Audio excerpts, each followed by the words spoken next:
This is a video review of the iClever Ultrathin Bluetooth keyboard, model number IC-BK02. This is a 3-in-1 Bluetooth keyboard that works with iOS, Android, Windows, and incidentally, I have a MacBook Pro and it does work with the Mac as well. So in the box, you get the keyboard itself, which I'll go into in a little bit. You get a micro USB charging cable. This is a standard micro USB cable. So if you have another micro USB cable, let's say to charge your Android phone or other device, any cable will work for charging this keyboard. You also get a nice carrying case, a simple drawstring one that has the iClever logo on here to protect your keyboard when traveling. There's an instruction booklet, which I found very handy for the setup process as well as the different key features on the keyboard. And you also get a warranty card. There's a 1-year warranty, so you can fill this out and you can email this info to His Gadget, and you can keep this card for your reference in case you need to use the warranty for any damage or anything that might occur with the keyboard.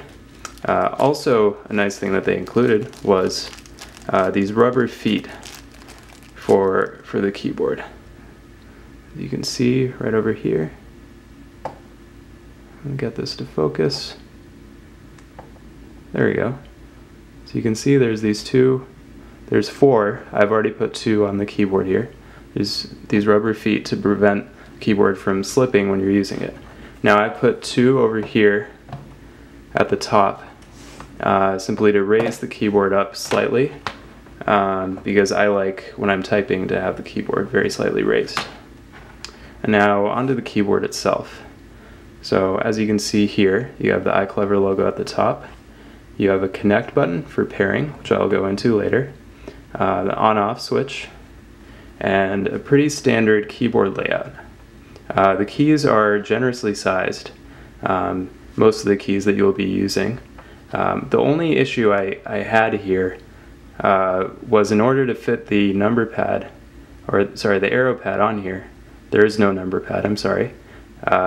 In order to do that, the shift key, the right shift key, is very small, and you can see it relative to the left shift key, the size. So now if I'm typing, let's say, the letter A, sometimes I might hit this up arrow instead of the shift key. But after using it for about a week, I've gotten used to it. And the real benefits of this keyboard is the size right here. It's about the same width this way as an iPad, as I will show you in a second. And it's very, very thin and extremely light. I've gotten a lot of comments from classmates when they see I have this keyboard. They'll take it and be like, wow, this is incredibly light, which is great for portability, which is obviously, if someone's using this with their iPad, is what they want. Now, some keys to mention here at the top. For using with iOS, there's a home button, which will do the same thing as the home button on the iPad. There's back button, search.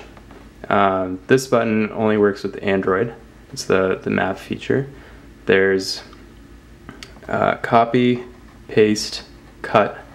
I do like that paste is in between copy and cut because it makes it easy to quickly choose one or the other, especially if you need to do this quickly while working on something. Now there's also a select all button, which does work with the iPad. Backtrack, play, pause, and forward track. Volume decrease, volume increase. And there is no volume mute button, but of course if you press and hold down the volume decrease button, it will eventually mute the sound on your device. And there's also a delete key, which doubles using the function key right over here. If you hold that down and press this, it will lock and unlock your iPad or other tablet. Apart from that, there's these Android, Windows, and iOS function keys here. So if you hold down, let's say you're using it for the iPad, make sure you press iOS to activate any of these keys for function in iOS. And one thing I like about the instruction booklet here is they mention the keys that work for iOS. Let me turn to it here. So if you look here, they mention the keys that work for Android, for Windows, and for iOS, and with function on Windows, what the key functions are as well. That's a very useful thing to have. I actually keep this with me, especially right now when I'm still learning what the keyboard keys are, to make sure I know. Now, apart from that, let's go into the pairing process for the keyboard. So what I'm going to do here is, in a second, I'm going to turn on the keyboard, and I'm going to press the connect button. And now I have my iPad here, which has Bluetooth on right now. It's going to be searching for the keyboard. So I'm going to press on here, and then the first time you pair, make sure you press connect. Now if you look here, the iClever IC-BK02 keyboard has popped up. I tap on this to pair it, and now it's telling me to enter this code, which is unique and different each time you pair. It's a 4-digit code, followed by the enter key. So I'm going to type 6319, press enter, and I am connected, as you can see there. So now this keyboard, in terms of typing, besides for the shift key, which I mentioned, other than that, it's been great. I'm able to type very quickly and efficiently on here. It's great for in class. Charging, HisGadget recommends you charge it up fully before you use it for the first time. And charging, again, is through this micro USB port right here. I found that from a completely depleted battery to recharge it, it took under 2 hours. And battery life lasts about 100 hours is what HisGadget says with working time. Now that means using the keys themselves. So each key press, you count that into the 100 hours. It will go into standby after a few minutes of inactivity.